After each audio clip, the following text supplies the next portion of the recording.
We all want to feel peace in our lives. Peace in our choices, our beliefs, our relationships, and our environment.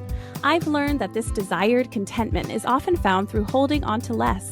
When we pare down what we own, what we consume, and what we value, we're left with what's intentional, a personalized curation of what is important and true and useful to us. I'm Shannon Leyko, and you're listening to Paring Down, a podcast aimed at helping you declutter not only your home, but any area of your life that's overwhelming. Here, we're having interesting and honest conversations about the physical and mental clutter that drowns out what truly matters to each of us. And together, we'll learn how to pare it all down, not for the sake of perfection or becoming rigid, rather so we can move through life with less overwhelm and more joy, wisdom, and peace. Hi, everyone. Welcome back to Paring Down. Today is an episode that I know is a long time coming. I've had a couple of requests for it, and I can't believe that I've never recorded it. And that's just specifically how clutter can affect our mental health. And I thought the perfect person to bring on is my own friend, Dr. Brittany Pope. She is a licensed therapist, and she specializes in postpartum for women who are going through postpartum depression, anxiety, all of that.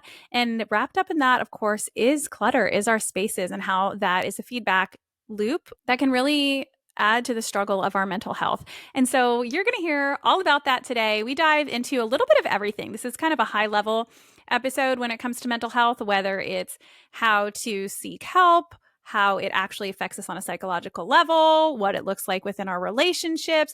It's a kind of a mixed bag of things. And I think that you're going to just find it really, really helpful to recognize from someone who knows what they're talking about, really how the clutter affects our mental health. So without further ado, let's welcome my good friend, Dr. Brittany Pope. Brittany, you're here on the podcast, officially Dr. Brittany, but to me, you're just my girl, Britt. Thank you for coming on. Yeah, you're welcome. Thanks for having me. All right. Well, do you want to tell the people kind of how we know each other? I mean, it's a wild story. Which part do you want me to tell? Let's start when I reached out to you to be my therapist postpartum when I was struggling with postpartum anxiety. Yeah. And then we decided to not do that because I actually adopted a child. Right. And you guys were interested in adopting, and it just didn't make sense to be your therapist.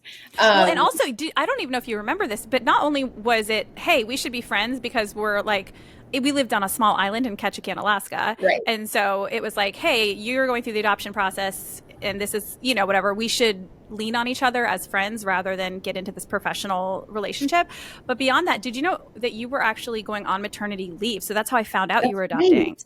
Yes, I forgot about that. I think you were scheduled on my calendar and then I was going on maternity leave. That's right. Yes. And so you were like, I'm so sorry. This is so random, but like, I'm going on maternity leave. I know that you didn't even know that it was possible I was going to become a mom, but I adopted and we were asked to adopt this weekend or whatever it was. And I was like, that's opened the conversation about adoption. Yeah. And we were like, wait, let's be friends. Yes. Yeah. It's so funny, like how things work in the way that they're supposed to. And then you guys ended up using the same adoption agency, and that's how you got your littlest. So I have literally shivers, goosebumps. Actually, can't really see it even on the screen when you just said that, because we wouldn't have Warren, our youngest, if it wasn't for you, because at the time we were moving forward with a national adoption agency. And you introduced us to the local agency in Alaska, and it's the only infant adoption agency that serves Alaska Native moms. And anyways, and so that we started getting the ball rolling in that direction because of you. And 4 months later, we then brought home our son. And so our kids, how many months apart? Well, 4 months after we went live. So I think our kids are like 9 months apart, right? Yeah, our oldest. Yeah, because your oldest, Noah's older than Warren. So, yeah, by 9 and then months. Ben is younger than Warren by, I think he's right in the middle of the two of them. Yeah. Yeah, because you had kids like back to back. So anyways, all of that to be said is that's our little background. And Britt, would you tell everyone just a little bit about who you are and what you do? Yeah, I would love to.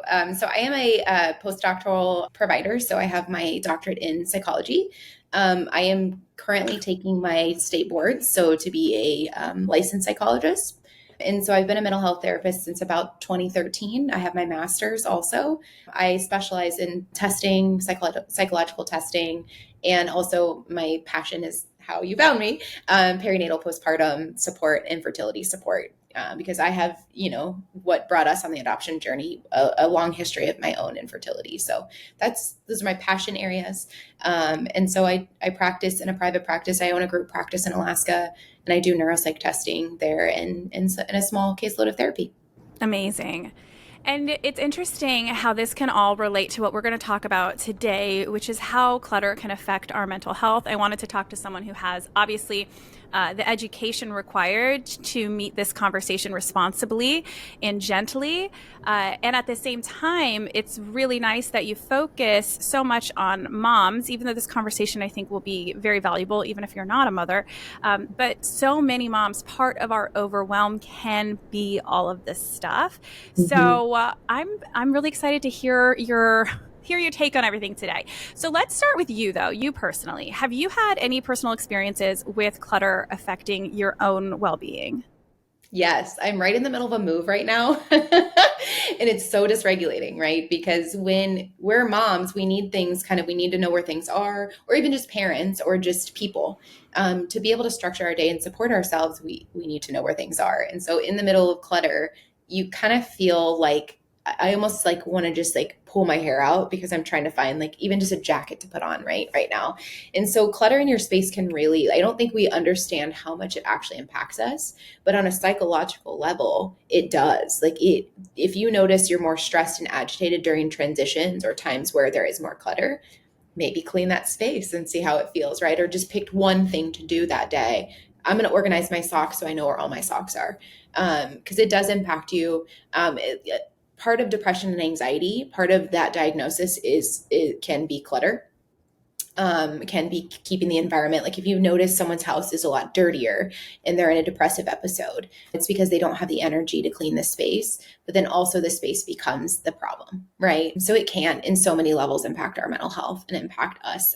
Me personally, right now, I actually decided to hire someone to help me organize. And I think when I was younger, I wouldn't have had the funds to do that. So if you don't have that, I would just say pick one thing at a time, one day at a time. But if you do, hiring someone to help body double with you or stand alongside you to help you organize stuff could make all the difference. And that's the choice that I just recently made to help with this transition with two small kids.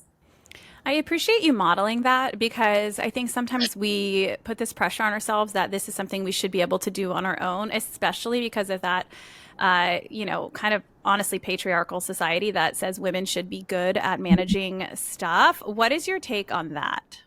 Oh, patriarchy. So, I think we've been put in these roles as women that we have to be I was just reading this article that talked about, I have to be a good full-time worker. I have to be a good full-time mom, and I have to be a good full-time self-care taker of myself. And all those things can't be true, right? Something has to give. And a lot of times with women, we prioritize our kids and our job, and what gives is ourself. And decluttering is self-care. I don't think we think of it that way. Cleaning your kitchen and having a sink that's empty for the next meal is self-care. And so I try to, when I'm working with women and moms specifically, say, you're stressing about the things in your environment, that is self-care. That is taking something out of the environment and structuring it is self-care for you. And I don't think people think of it, clutter, as decluttering as self-care, but it actually is. Have you ever been angry and did a really nice bathroom clean? Get that emotion out. That's self-care. But yeah, there's the mother load is what I call it, that we have to do everything perfectly. And you know what? If you can't go to your kid's soccer game because you just don't have the energy and their father is willing to take them, that's okay. You can take that time. Whenever I was just thinking about this, I was driving down the road and I saw a couple dads pushing the strollers outside with their kids because the weather's getting nicer. And I was like, I bet you that mom's relaxing, or I hope that mom's relaxing. And just little things like that with partners, for them to take some space to help you prioritize self-care instead of this is your role, this is my role. It really is a family role. It's how can we involve the family in supporting the decluttering too. Oh, I love that. The intersectionality there is so, so, so important. A couple weeks before this episode's coming out, we have Dr. Morgan Cutlip on, and she just released a book about the mental load and talks so much about how that is a key piece of a successful relationship is bringing the invisible labor to the light and how to have those conversations with your partner. From your perspective, as a mental health therapist, is that the right term for you? What should I call Yeah, you? whatever you want to call it, or counselor. A licensed counselor, all of the things that you are, a doctor, the many titles of Brittany Pope. How do we balance this kind of self-care world where, yes, it is important for you to take a bubble bath and read a book, but it is important for you to scrub the bathroom floor, and everything in our world, as you know, right now is black or white.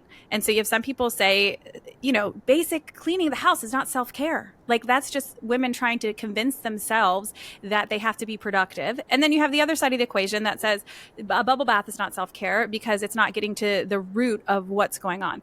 Where do we strike that balance, in your opinion? I think it starts with you, right? Like, I call it passive and active self-care. So there's passive self-care, which is more like, and that's so subjective. Like, I think of passive self-care as a walk, where some people would think active self-care as a walk. But I think there's classifying the self-care. It's like, cleaning the bathroom for me is self-care, but it might be a chore for someone else. And so maybe if you have the financial resources, maybe that's an area you farm out, or maybe that's an area you talk to your partner. Like, I cannot scrub another toilet. Like, if our kids do not make the pee in the toilet, I can't scrub it anymore. Which right? they never do. So Never do. Yeah, never do.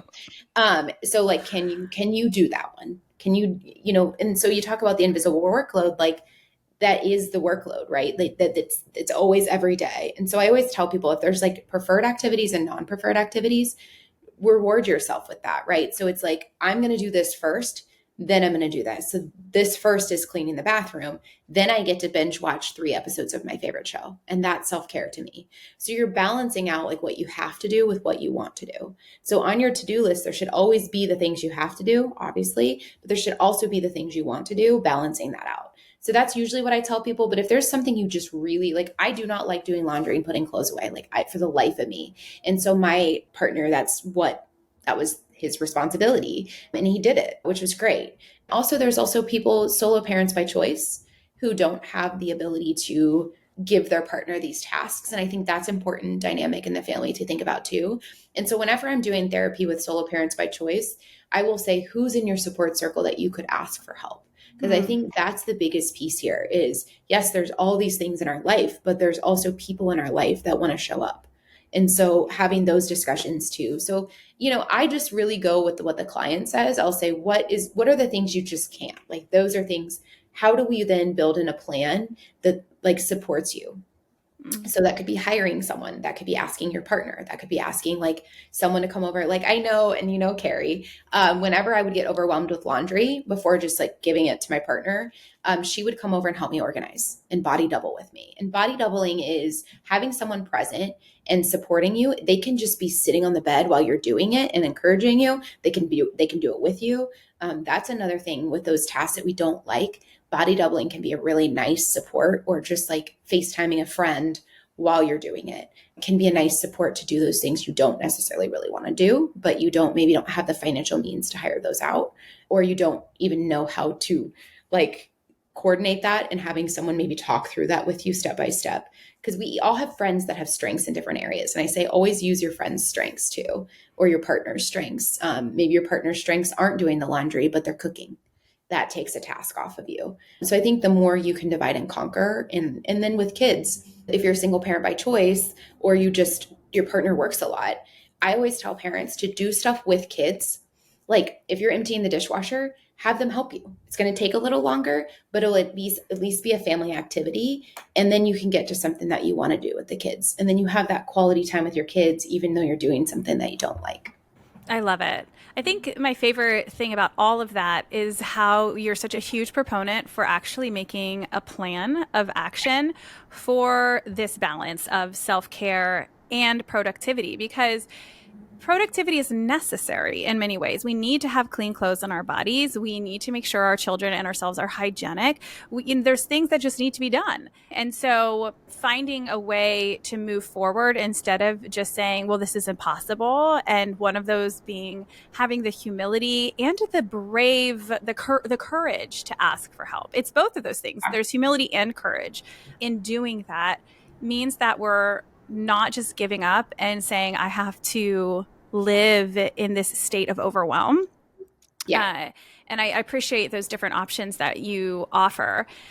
And speaking of that overwhelm and our need for help and the fact that there are these household tasks that need to get done, but we also do need to take a walk and breathe in some fresh air, right? All of that is wrapped up in some more internal emotional needs. So how does our attachment to our belongings, when we're talking about clutter in general, how does that connect to deeper emotional needs or past experiences? I mean, it depends on too, like the attachment style, right? Like we have different attachment styles of how we attach to things. There's anxious, there's avoidant, there's combinations of that. Anxious and avoidant are typically the ones we see the most.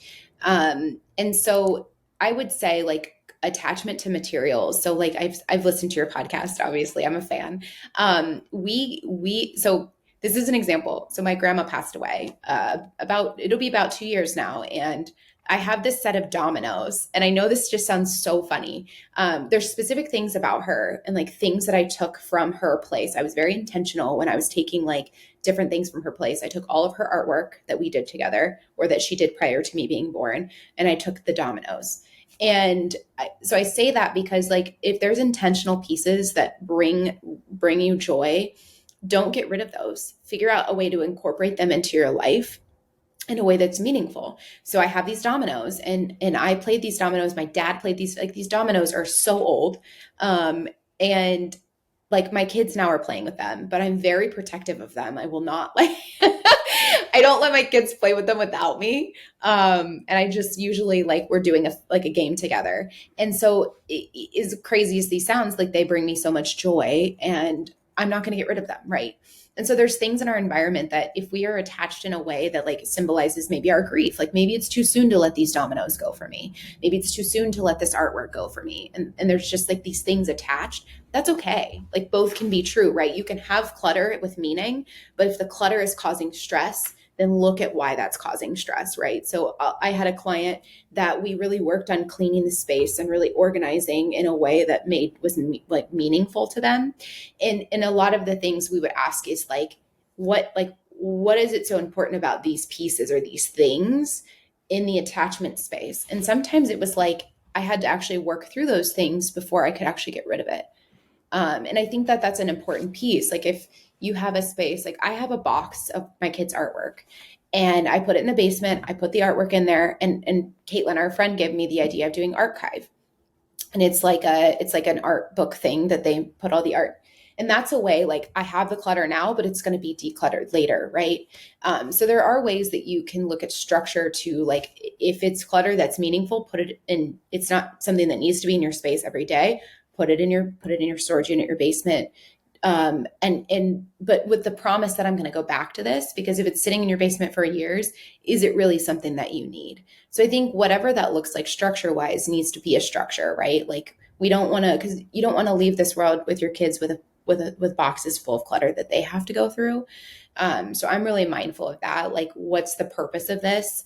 And if it brings me, like with my grandmother, she was one of the most important people in my life. And I don't see myself getting rid of the dominoes. Like that's going to be something that my kids are going to play with their kids. I have all the toys that she had from when I was a child and my kids play with those. So they have a use, right? And I don't care if they destroy them because they're boys and they're going to, but like it brings me joy having them have those things. But there's also things like I have like 4 or 5 comforters and only 3 beds.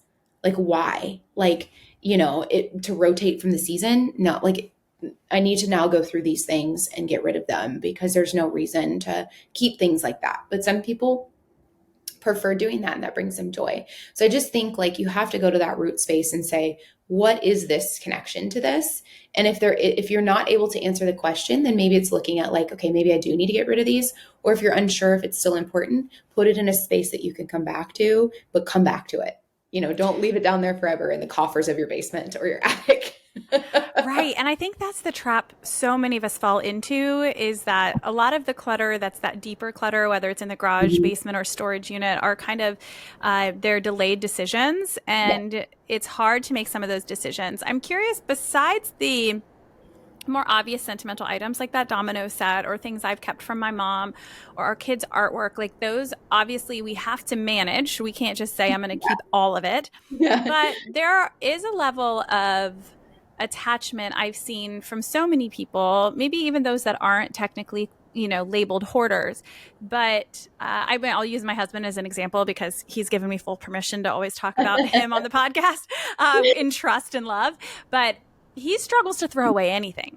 So I find that I'll open our silverware drawer, and if we've had takeout that week, he has washed all of the plastic forks and they are now in the kids section of our silverware drawer, even though we have plenty of regular silverware.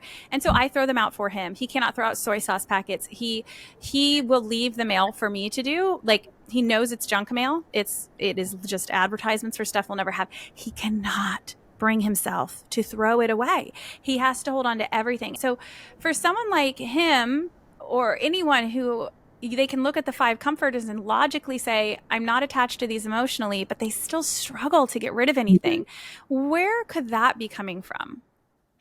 I mean, you brought up a really good point. So your husband is a Midwesterner from Ohio, and being someone who is from Ohio, like there was also this level, I think, of like poverty feeling, like I can't get rid of this because X, Y, and Z, right? And I'm not saying that people in poverty do that. I'm not trying to make that like connection in a sense of like that's what everybody with low socioeconomic status does, because that's not the case. But I think there's this level, this scarcity thinking of like, well, if I get rid of those 2 comforters, but I need them in the future, what am I going to do? And so I'd say with people like that, you're doing exactly what you should be doing, right? You're creating, like, put a basket on the counter. If you can't get rid of the mail and you want me to help support you with that, I'll do that, right? So if you are partnered in like having those discussions of like, this is a like for my partner, it was like jugs, like water jugs, and I was like in like containers, and I'm like, we do not need 25 water jugs and 25 containers. Like pick 2 and keep those, right? So sometimes it takes like a partner or like a friend to help you structure that. But I think that's also rooted in some feelings about scarcity, about not, maybe not having the things that you need, or maybe like I want to give my kids everything, and if I can't do that in like economical ways. Also, society right now, like the economy is in a really interesting place. And so I think we're going to see more of people holding on to things that they might have gotten rid of. So there's just these multi-factor things. And so what I'll tell people in those situations is we'll explore, like, why are you keeping all the cottage cheese containers? Like what is the purpose here? And we'll explore that. And I'll be like, okay, how about every other cottage cheese container you get rid of? And tell me how that feels. You don't have to do every one. You can still keep some. Or when your cabinet gets full and you can't organize it anymore, take 5 out. So there's ways you can work with people, but I think those are really connected to more internal attachment stuff, to like whether it's I don't have enough or whether it's I need more. But we are in a society where more is what everybody strives for, right? We all have to keep up with the Joneses. And although hoarding cottage cheese containers isn't really doing that, but I think that's like been and it is a Midwest thing too, kind of growing up in rural Ohio. Like my family sent everything home in cottage cheese containers, or like butter jar, like butter, the crock butter jar. Yeah. Oh, I know the brown one. I see it Yep. in my head. Well, Yep. and I love that you said to do this very structured approach that's more specific, because I have found that to be really helpful with my husband. Yes. And we've had enough conversations about the clutter that he understands how much it affects me. And I do want to ask about that in a second, how clutter can truly affect us on a mental health level. Mm-hmm. Once we kind of even get outside of this more emotional attachment stuff. But I was just going to say that I can leave him a Post-it note and he doesn't feel attacked, and he understands the nuance, because this has been an ongoing conversation. But I do the laundry in our home. That is, funny enough, that's the one thing I don't mind doing. I can't stand dishes. And I do believe in trying to find a way to enjoy the household chores, because they're part of our lives, whether we want them to be or not. And I don't think we should just push through and dread them the rest of our lives. But that being said, I still don't really like dishes. And so he does those, and I do laundry. And so I put it all away, and he has a t-shirt drawer, and he has in the past had boxes of t-shirts in the garage. He's gotten them all into one drawer, but I don't know if he's like acquired a couple lately or what is going on, or if I'm just more on top of laundry, but it's been hard to close his drawer, and that makes it hard for me to put clothes away, and it overwhelms me. And also I'm like, you're obviously not wearing the 40 t-shirts that fit inside this drawer. And so I put a little Post-it note because I couldn't close it one morning. And I just went to the drawer and I wrote, please declutter 5 t-shirt so I can close the drawer easily. Yeah. Smiley face, I love you. And Yeah. I left the drawer open and I put that little Post-it note on top of it, and it gave him a clear what to do. Not just like, you have too many t-shirts. Yeah. Get them out of the drawer, right? Like that doesn't help. But hey, can you get rid of 5? And so he has a plan. Oh, he's like, okay, let me choose the 5 I don't really like. And so he knows exactly what the goal is. And I think that has helped a lot. And so I liked hearing that, how you were like, yes, you can say, hey, can you throw away every other one? Or, just making it a plan, and that it's okay to support someone in your home that struggles with that. Or if you're the person that's struggling with getting rid of stuff, to give that boundary and that tight brief to yourself, to get rid of X amount of things, or just take this approach, because that's 50% better than you were doing before. Well, and you gave him a drawer, right? So like, I think there's also this other piece of like when, I lived in my other house in Ketchikan, it was tiny and we didn't have a lot of stuff, like space. So like I would give my partner, like, here's where you can put your trinkets, because he was a very big trinket person and I am not. I'm a very like clean, like, Chris space. So he would use that space to put his trinkets. And so you have to, like, you can't take over the space and not allow someone their right to keep their cottage cheese containers, right? Or do these certain things, but doing it in ways that isn't taking over the house. I think it's really important, because you guys also have a family and kids, right? So do we. And so having like all these trinkets everywhere where they can break them that are important to you, like, that's not realistic. So you have to think about reality too. Having 40 t-shirts, but is he actually wearing them? And so it is hard. Like, if you attack the person and you come from an emotional space, they will hold on to that attachment to those pieces harder. Yes. And they will get more of those, and it'll do the opposite of what you want it to do, of like, how do we share in your interest, even if it's cottage cheese containers, how do we share in that in a way that supports you to have these containers? Because I think also, I've always felt with cottage cheese containers, like, it's food is love. And like in the Midwest, that's a very big thing. Like, you had a baby, I'm going to make you a casserole. I'm going to send something home with you.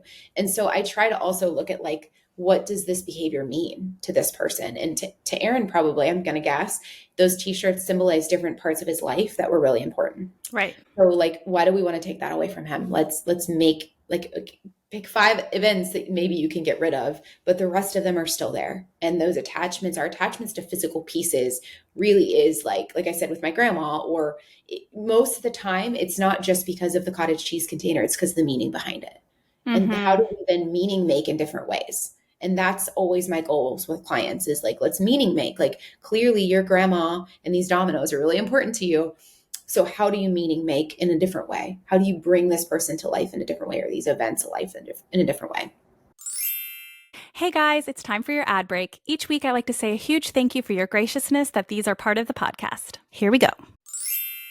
That is so powerful, because it's easier to talk about other people's stuff, but we do this with ourselves too. But I look at my husband's t-shirts, and he, his identity has changed a lot. If you're listening in your 30s and 40s, you're just a different person, than you were in your 20s, but you're also not. And so he's a total goofball, and he was just, he was crazy in the best way in his 20s. And so he has this t-shirt collection of like silly, funny t-shirts, like, well, in all fairness, I gave this one to him like 10 years ago, but it's iced tea, the wrapper, but it's his face as ice cubes floating in like in a cup on the shirt, like he's iced tea and iced tea. Anyway, it's really ridiculous. Or he has like a Power Line t-shirt, or, all these different ones that kind of represent how silly he was. He still is, but, he's not in his 20s running around in a Power Line t-shirt anymore. And then at the same time, has the biggest heart of anyone I've ever met. It's probably my favorite thing about him. And he loves to support people, especially people doing something passionately. And so he loves to buy t-shirts of establishments that he supports. So whether it's a brewery or a donut shop that he loves, he likes to get the shirt as a form of support. That's always Yeah. what he says. Well, let's do it. We got to support them, kind of a thing. And I'm like, yes. So for you to say, let's do memory making in a different way. Can we call that donut shop and send 12 donuts to our friend from that Yeah. donut shop? That is still supporting them without buying the t-shirt, and finding different ways to represent who we are without the stuff. I love that. Yeah. Now, okay, so we've talked a lot about this dynamic between potentially with partners and also how we can apply that to ourselves. But in your experience, both with clients or personally, how does having a bunch of clutter in our space really affect us mental health wise? It does. The top thing I hear, especially working with moms and new moms and just in general with new parents, is like, my place is a mess. I'm not used to this. So it can impact you. Like sometimes it'll just paralyze people. You let the mess get so bad. And obviously, like those hoarder shows are like very extreme, but like if you let it get that bad, it is on you. You can't really change. Like it feels like you can't change it, right? Versus like a lot of the times clients I'm working with, it's more like my house right now. There's like toys everywhere and like a pile of laundry I need to do, and like things are not unpacked. And so with kids, like when you introduce new people into your environment, obviously that's stressful. But when you're looking at the clutter and extra stuff that people bring with them, kids, people, whoever lives with you, that is very stressful, especially like you had said with your husband. You don't have control over the t-shirt drawer, right? Like that is his. You've given him that. It's like, let him have that. But you still stress about it, right? You're like, but I'm still involved in this. So even if it's not our own clutter, it can impact us. And that is where the discussions about clutter and what you want your space to look like is very important, especially before having kids or getting married or moving in together. What do our environments look like separately, and how is that going to look together?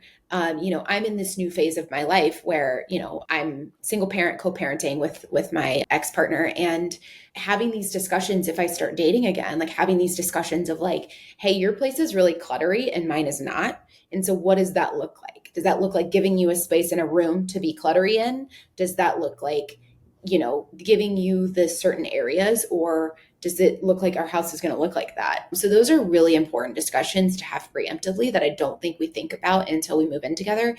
And then we have all these problems, or we have kids and then we have all these problems. So I always say, like, it definitely impacts your mental health. I mean, a lot of depressive symptoms are associated with hopelessness, fatigue. Like when we get tired, we let our place go.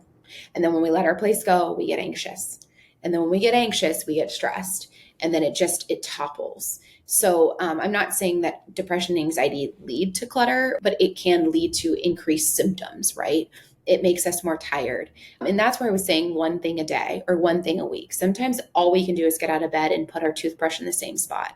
And that's winning for us that week, and like giving ourselves some grace and space. But it absolutely, and when you're at work, you're thinking about your clutter at home. It absolutely impacts us. And so that is, I think, especially like if someone comes and sees me, I'm like, how's your environment? What does it look like?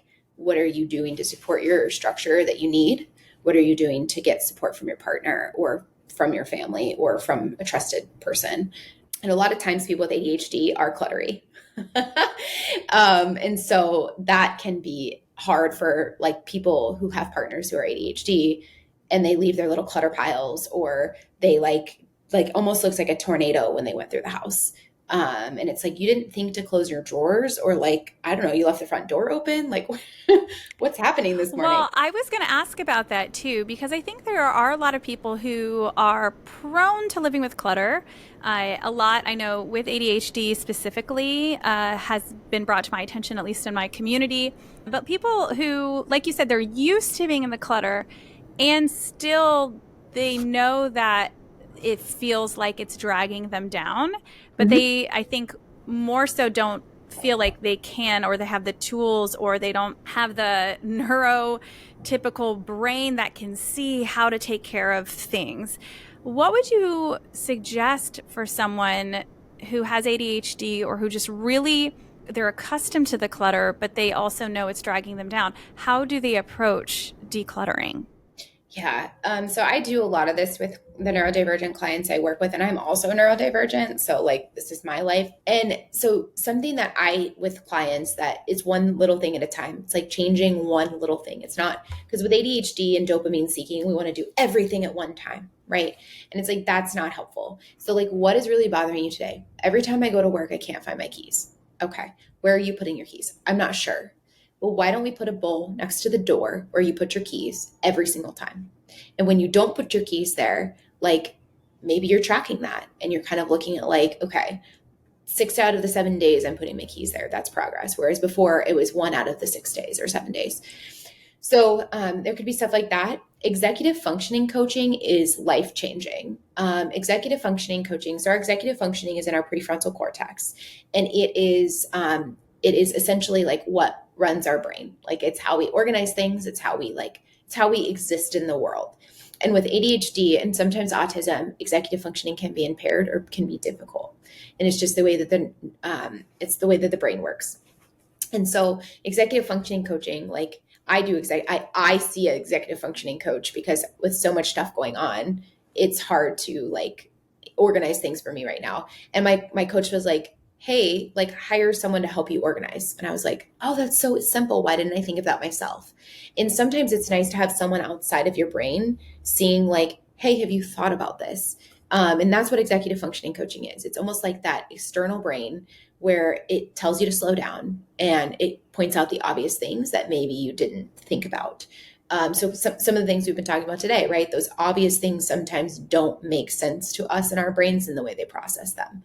So executive functioning coaching, I'm always a big fan, 1,000% a big fan. And sometimes I'll couple therapy with that. Like, I'll say, see an executive functioning coach every week and see me every other week. That way, like, we are working on both things because both have to be worked on if you want to be a functional person in society, if you need them. So I think that would be helpful. Sorry, did not mean to interrupt there. Sorry. Yeah, I appreciate you saying that. And I think the beauty too of the world we live in right now is that there is so much out there that if you can't afford, or you don't have, you don't have insurance, or you can't afford a therapist or executive functioning coach, you can find reputable sources that have a podcast, or you can learn so much if you listen to someone like you, like to this podcast, and learn about the things that you struggle with.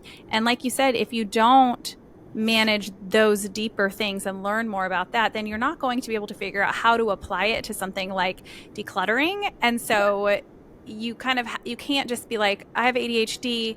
How do I declutter? Well, what makes you struggle the most with your ADHD? Yeah. And then you can apply the principles you learn and the tools you learn to decluttering, I would imagine. There's meds. I mean, sometimes you can't, like, I know with me, like, there's just so far I can go, and then I need that support. And so I'm not saying I'm very med neutral as a provider. I usually say this is a family decision. This is an individual decision. But sometimes there just comes a time where it's like I know, like, right now with what's happening in the world for me, like, I'm like, I need a little extra support. Like, and that might not be forever. That might be for the next couple of years, but that's what I need, right? What's going on in my life, what's going on in the world is impacting me. And so, that's through a lot of therapy that I've had to recognize that. I mean, you've been my friend for a long time. Like, I think you have seen the progression probably of my anxiety and how that can be so debilitating to me. And then now, like, that compared to then, right? And that was therapy and meds. Like, and that was really just like going through those really rough times and postpartum caused me to open my eyes to be like, I can't live like this. Like, I can't live in this space. So sometimes we have to get to this rock bottom space, which I don't want clients to get to or people to get to. And there's also free things like there's Alexa, there's Google, there's Apple Watches that you can say, hey, Alexa, please do these things for me to remind me, or please add these to my grocery list. Those are executive functioning supports. There's services out there that will, like, remind you. Like, I know executive functioning coach, and I can't remember what she charges. It's so nominal that she sends a reminder every day. Like, she will send a reminder to you. There could be something like that. And, executive functioning coaching is actually a lot cheaper than therapy. And sometimes for people with ADHD or just in general who need that. But if there's a lot of stress, your executive functioning could struggle too. And so, there can be ways that you can access these supports that are free. But yeah, our brains go through a lot each day. And as moms, our brains go through a lot hormonally once we have babies. I mean, you had two, I had one, I could not have two. Geez Louise. One was enough for me, and postpartum anxiety was just enough for me. So we go through all these changes, and now we're getting into our 40s, and then we're going to go through perimenopause and things like that. So women do go through a lot of There's stuff. always something to look forward Always to. something once a month, and then in our 40s. So yeah, there's these free supports. Like I tell my clients, like they're like, I can't do another service. Like I'm like, talk to Google, like say, use a calendar. Like I Right. live my life by a calendar, because I can't not, because I have too much going on. Yeah. And, speaking of how we need help with executive functioning, all of us do, whether we're neurotypical or neurodivergent, right? Like I need reminders and I am neurotypical, but there are psychological benefits to living with less on a practical level. So, what are some of those psychological benefits, first of all, of living a more kind of like simplified, decluttered life? We'll start with that question. I'm not going to double up questions. That's Yeah. too hard to remember. Let's start with that. What are the psychological benefits? There's a lot of benefits. There's a piece of like, that you aren't tied to so much, right? Like there's a freeing piece. I think we were never meant to have more than what we need. But in our society, like we're told that you need to buy the Louis Vuitton, you need to buy this, you need to buy that, you need to do this. It's like a very consumerism society. So I guess one benefit is you have more money, um, to do other things. Like I know you guys have been really intentional on spending your money in ways of experiences. And so that's a benefit, right? You can maybe potentially go do more things if you're not buying all these extra things. With That can kids, then in turn help your mental health because you're doing something that you enjoy. yeah. And I love trips. I'm a traveler. I love to travel. I have found myself though in this last year, like wanting to do more of the mundane things because I think I got a lot of the travel things off. But those are things that are also could be true too. Like you can have an environment that's clean and you can enjoy watching Netflix and sitting there. Like you don't have to worry about cleaning 6 comforters or organizing like all these toys. Like I'm a very big fan of the Montessori method of toys where you rotate them in, and keep them fresh. And I know you are too. That is, I mean, to have a little bit more freedom there where you're not stepping over train tracks or, like tripping over stuff with your kids. Like that's like to have a space that's simplified. I was given the best advice when I was a kid, when I was going into a kid, because I was kind of a kid, but when I was going into my master's program in a long time ago, and it was, don't make life so complicated. When you're going into this program and you're working with people, simplify things. Because when we start making things complicated, our anxiety edges up, our stress edges up.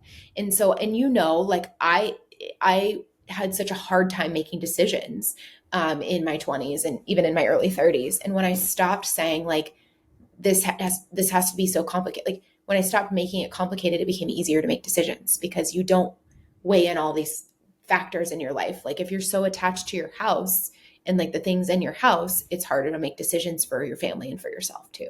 So it just really simplifies your life. I only buy what I need from the grocery store. I don't buy a lot of extra because I don't need all the extra stuff. It simplifies what I'm going to make for dinner, and it simplifies my choices. I have a dinner board that simplifies my life. So the less you can add extra stuff in your life, the more it does simplify it. And then it feels like you can actually live. You're not actually like tied down by these worldly possessions. I think about my grandparents where I was like, there's so much crap in here. Like, what are you doing with all this stuff? But they didn't travel. They didn't go do the things that I am lucky to do because I don't have a lot of stuff. It doesn't bog me down.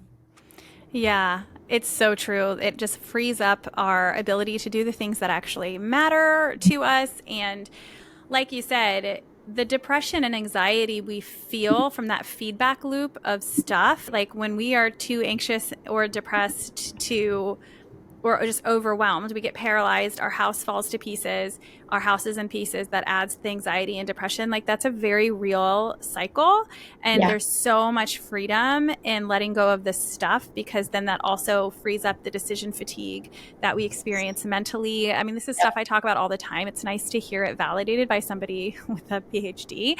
And so I appreciate that. And what changes have you seen in patients who have taken decluttering seriously? Like, have you seen a change in them clinically when they do put this into practice?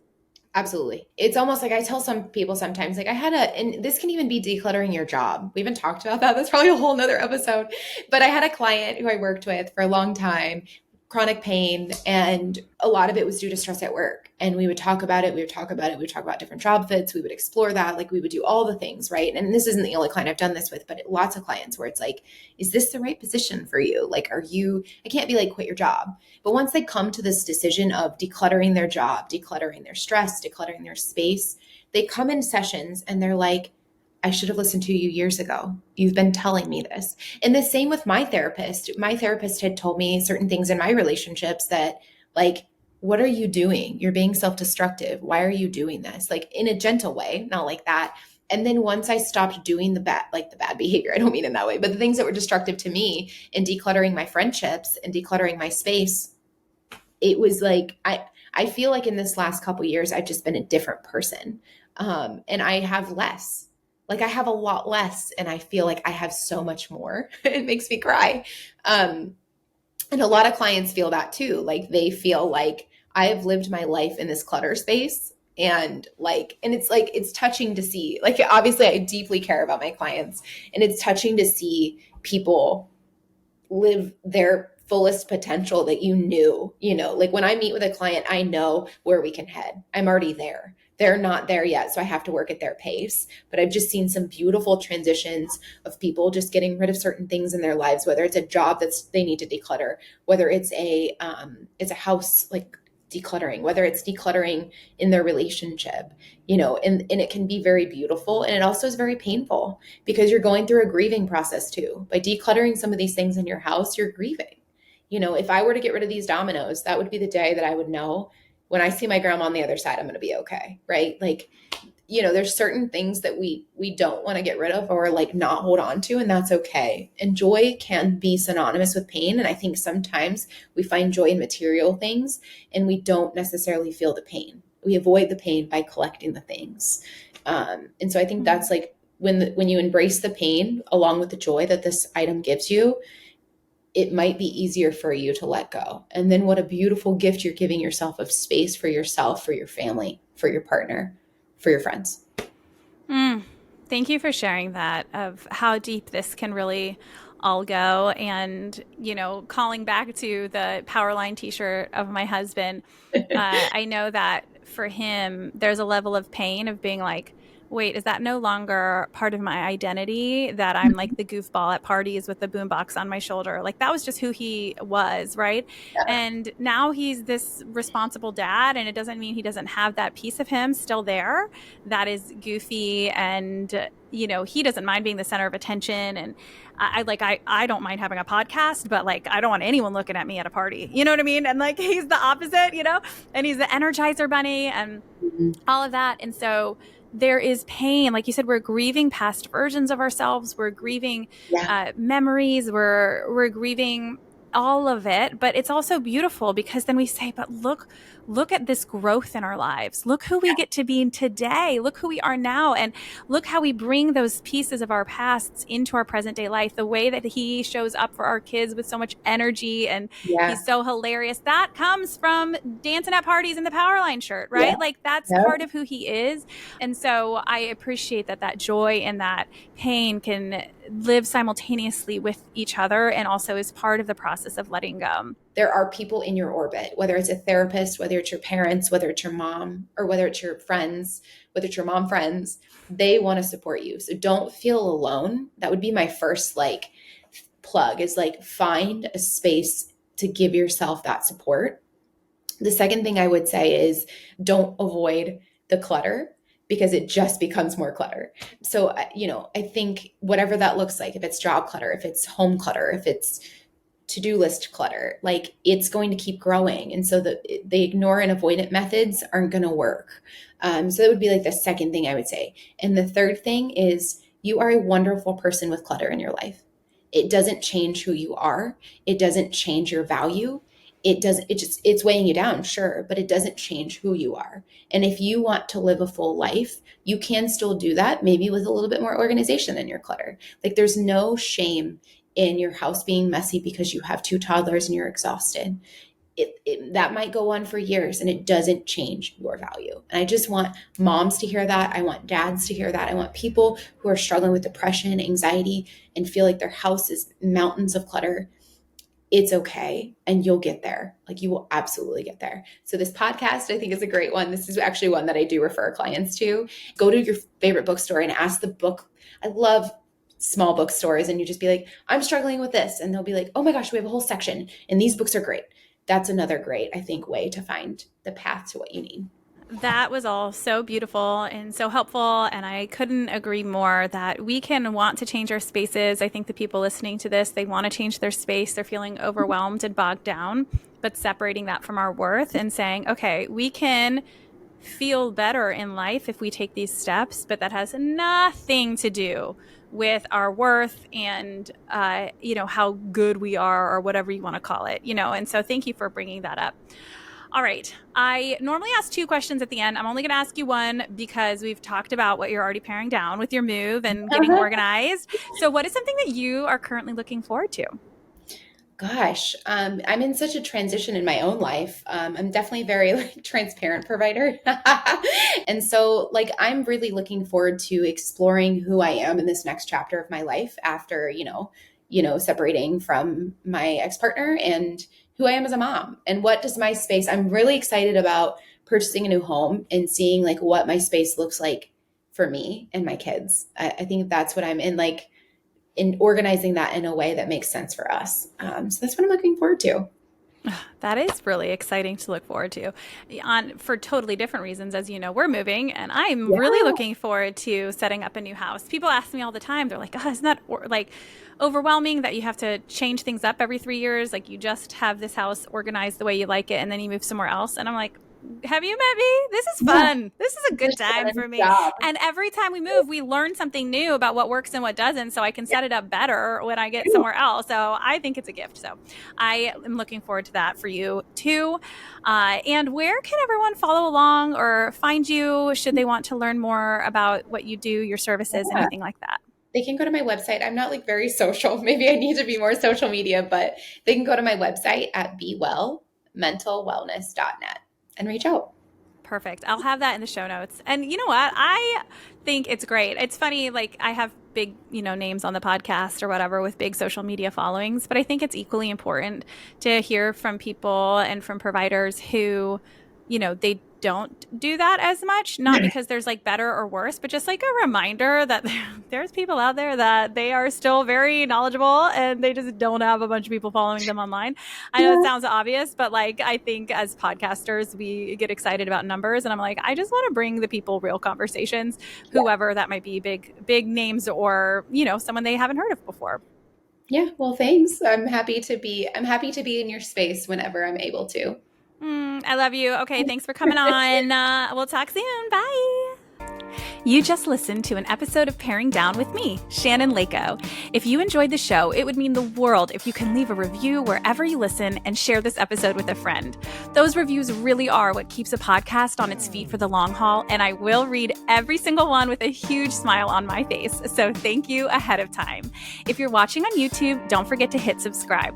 Also, be sure to follow along on Instagram at paring_down, where I offer lots of tips and inspiration for paring down, along with what's new here on the podcast. Till next time.